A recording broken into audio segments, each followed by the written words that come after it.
Dignité, достоинства d'honneur, и чести, de patriotisme патриотизма. et de royauté. Donc, je vous remets avec fierté, avec honneur. С гордостью и честью вам вручаю эту саблю. Et ça vous permet de neutraliser tous vos ennemis. Le 22 juin 2025, le dirigeant militaire malien Assimi Goïta atterrit à Moscou, accueilli par des tapis rouges, des saluts militaires et tous les honneurs d'État. Mais c'est pas une visite diplomatique de routine. On dirait un couronnement. Pourquoi la Russie traite-t-elle le président d'un pays ouest-africain comme une superpuissance montante? Que se passe-t-il entre Bamako et Moscou et pourquoi l'Occident est-il soudain nerveux? Découvrons-le. Tout commence dès que les roues de l'avion de Goïta touchent le sol russe. Une garde d'honneur millimétrée, des officiels en costume impeccable, un tapis rouge déroulé jusqu'à la passerelle. Ce n'est pas du protocole, c'est du théâtre de puissance. Le président malien n'est pas traité comme le chef d'un État enclavé en difficulté, mais comme un leader de portée géopolitique. C'est une démonstration éclatante, orchestrée avec une précision militaire, où chaque détail est pensé pour projeter une image de force et de reconnaissance mutuelle. L'atmosphère est chargée d'une solennité presque impériale, soulignant le caractère exceptionnel de cette visite. Le message est clair, le Mali, sous la direction de Goïta, est perçu non pas comme un vassal, mais comme un partenaire stratégique d'égale importance, capable de redessiner la carte géopolitique de l'Afrique.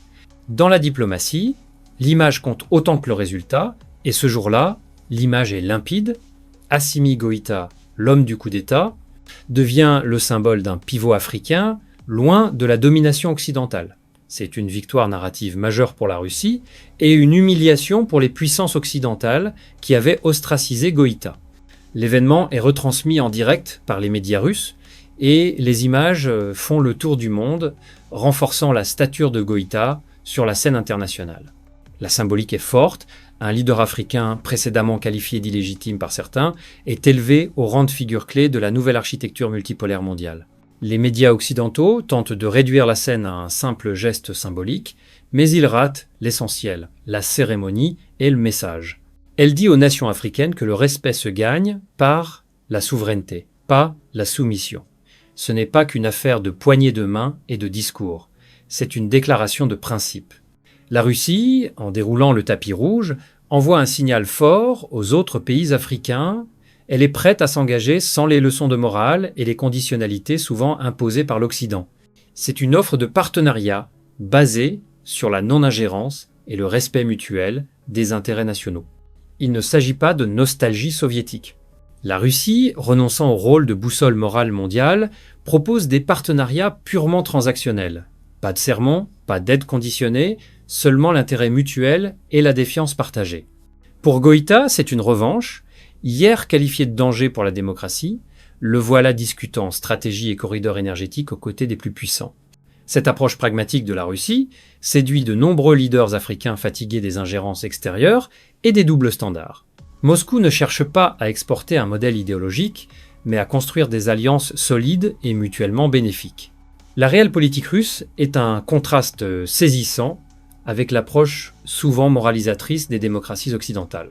Chaque angle de caméra, chaque poignée de main, chaque note d'hymne national est calibré pour montrer que Moscou voit Bamako non comme un client, mais comme un partenaire. Derrière le faste naît un récit que redoutent les diplomates occidentaux. La Russie, libératrice de souveraineté africaine, face à un Occident empire vieillissant. Si Moscou peut métamorphoser un général sanctionné en homme d'État régional, que peut-elle encore faire? Construire des routes? Lancer des satellites? Pour la première fois depuis des décennies, l'Afrique rêve au-delà de la dépendance. L'image projetée est celle d'une Russie qui respecte l'autonomie de ses partenaires et qui est prête à investir dans leur développement sans les contraintes politiques ou économiques que l'Occident impose souvent. C'est une stratégie de séduction qui mise sur la dignité et l'autonomie des nations africaines, sapant ainsi les fondations de l'influence occidentale sur le continent. La révolution militaire.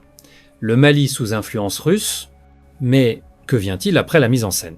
Le vrai motif de la visite de Goïta est clair, renforcer un partenariat militaire qui a déjà remodelé le champ de bataille malien. C'est le cœur même de l'accord, la raison fondamentale de ce déplacement d'État. La sécurité du Mali est la priorité absolue de Goïta, et la Russie s'est avérée être un allié fiable et efficace dans ce domaine crucial. Le renforcement des capacités militaires maliennes avec l'aide russe est perçu comme une étape essentielle pour restaurer la souveraineté et la stabilité du pays face à la menace terroriste. Lorsque la France retire ses troupes en 2022, la menace djihadiste explose. Goïta a deux choix, implorer l'OTAN de revenir ou se tourner vers Moscou. Il choisit Moscou. Cette décision, audacieuse et controversée, a marqué un tournant majeur dans la politique étrangère du Mali. Le départ des forces françaises, perçu par certains comme un abandon, a créé un vide sécuritaire que la Russie s'est empressée de combler. La collaboration avec Moscou a été présentée comme la seule option viable pour faire face à l'escalade de la violence et à la progression des groupes terroristes. Ce qui n'était qu'un murmure de consultants devient bientôt conseiller militaire, blindé et hélicoptère Mi-24. Moscou ne vend pas seulement des armes, elle livre une doctrine combattre pour gagner, pas pour gérer. Et ça fonctionne. Début 2024, Ménaka et Gao basculent, l'armée malienne, rééquipée, soutenue par drones, regagne du terrain. Le modèle russe, axé sur l'offensive et la destruction des capacités ennemies, a visiblement apporté des résultats tangibles sur le terrain. La formation des soldats maliens, l'apport de matériel moderne et l'expertise tactique russe ont permis à l'armée malienne de reprendre l'initiative et de regagner du territoire. Les think tanks occidentaux l'admettent en sourdine. Le modèle russe, brutal mais efficace, porte ses fruits. Aujourd'hui, Goïta revient pour 3 percées stratégiques. Un hub logistique russe permanent à Bamako, au service du bloc AES, Mali-Burkina face au Niger. Ce serait une base avancée majeure pour la projection de puissance russe en Afrique de l'Ouest, facilitant le déploiement rapide de troupes et de matériel dans la région. Le transfert de technologies drones pour assembler localement des UAV, de surveillance et de combat. Cela conférait au Mali une autonomie stratégique cruciale en matière de renseignement et de frappe ciblée, réduisant sa dépendance vice de l'aide extérieure. Des programmes conjoints d'anti-insurrection adaptés au désert sahélien, ces programmes visent à développer des tactiques et des stratégies spécifiques pour combattre les groupes terroristes dans l'environnement difficile du Sahel, capitalisant sur l'expérience russe en matière de contre-insurrection. Si ces points sont obtenus, le Mali passe de client à partenaire militaire et l'équilibre régional bascule. C'est un changement profond qui aura des répercussions bien au-delà des frontières maliennes. La position du Mali en tant que pivot régional est renforcée et son partenariat avec la Russie devient un modèle pour d'autres pays africains cherchant à affirmer leur souveraineté. Évidemment, le Kremlin n'agit pas par charité. Il veut un réseau d'alliés africains pour projeter son influence et tester ses armes en conditions réelles. Le Burkina Faso et le Niger imitent déjà Bamako. Le bloc AES parle d'une défense commune avec Moscou comme conseiller.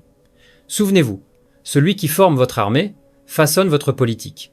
Les fusils ne sont que le début d'une stratégie plus vaste visant à consolider la présence russe sur le continent. La Russie cherche à établir des relations durables et multiformes avec les pays africains en exploitant les frustrations et les besoins sécuritaires du continent. Au-delà des armes, la vision économique russe pour le Mali, mais si la Russie fournit les armes, qui bâtira l'avenir du Mali? Routes, centrales, économie, c'est là que le partenariat change de dimension. Pendant que l'Occident promettait et prêtait, les infrastructures se détérioraient. Moscou voit une autre carte. Corridor routier fiable, fleuve Niger source d'hydro, électricité, ressources transformées sur place. L'approche russe ne se limite pas aux militaires, elle englobe également des projets d'infrastructure et de développement économique, offrant une alternative concrète aux propositions occidentales, souvent jugées insuffisantes ou conditionnées. Énergie. 60% des Maliens vivent sans électricité fiable. Rosatom propose des réacteurs modulaires et un mix hybride hydro-gaz-nucléaire avec transfert de compétences locales. C'est une promesse de développement énergétique majeur, essentielle pour l'industrialisation et l'amélioration des conditions de vie de la population malienne. L'accès à une énergie stable et abordable est un levier puissant pour le développement économique et social. Transport. Un axe ferroviaire et routier interne lierait Mali, Niger, Burkina et Guinée, créant une ceinture commerciale AES avec zones franches, dépôts et pistes aériennes. Ce projet d'infrastructure ambitieux vise à désenclaver la région, faciliter le commerce intrarégional et stimuler la croissance économique. C'est une vision de connectivité qui transformerait le Mali en un hub logistique régional, renforçant ainsi son poids économique. Industrie. Première raffinerie d'or à Bamako, coentreprise de transformation minière, zone agro-industrielle pour tomates, coton, riz. Pas de consultants parachutés, uniquement grues, câbles et béton. Tandis que le monde observe les chars, la révolution coule dans le ciment des conduites d'eau et des traverses de chemins de fer. Cette approche met l'accent sur le développement d'industries locales et la transformation des matières premières sur place, ce qui permettrait au Mali de capter une plus grande part de la valeur ajoutée de ses ressources. L'accent est mis sur des projets concrets et tangibles, plutôt que sur des études et des rapports. La quête d'indépendance monétaire, sortir du franc CFA, reste la dernière chaîne coloniale, le franc CFA. Sur le papier, stabilité. En réalité, l'Est qui rattache 14 pays au trésor français. Goïta a donc emmené des architectes financiers à Moscou. Objectif secret, une stratégie de sortie du CFA. C'est une étape cruciale pour l'affirmation de la souveraineté économique du Mali. Le franc CFA est perçu par beaucoup comme un vestige du colonialisme, entravant la pleine autonomie économique des pays africains qui l'utilisent. Le plan, commerce bilatéral en devises locales, Bamako paie pétrole et blé russe en roubles, Moscou achète or et uranium malien en future monnaie ou jetons numériques ouest-africains. Les discussions avec la Banque de Russie et des ingénieurs blockchain visent un circuit de paiement hors SWIFT adossé à l'or, au pétrole, à l'uranium. Ce serait une révolution financière permettant au Mali et à d'autres pays africains de s'affranchir du système financier dominé par l'Occident et de mieux contrôler leurs propres économies. Burkina Faso et Niger suivent l'idée. Pour Paris, perdre le CFA serait perdre un instrument vital d'influence. Mais quand un pays reprend son argent, il récupère ses importations, ses exportations, son identité, sa dignité. La souveraineté monétaire est un enjeu de taille et sa reconquête serait un symbole fort de l'indépendance africaine. Si le Mali rompt vraiment avec le franc CFA, les autres pays ouest-africains suivront-ils? Dites-le nous en commentaire. Une alliance africaine peut-elle stabiliser durablement le Sahel ou créer de nouveaux risques? Envie de plus de contenu comme celui-ci? Abonnez-vous et activez la cloche. Notre mission, mettre en lumière la culture, l'histoire et la civilisation noire dont personne ne parle. Merci d'avoir regardé et jusqu'à la prochaine vidéo, restez connectés.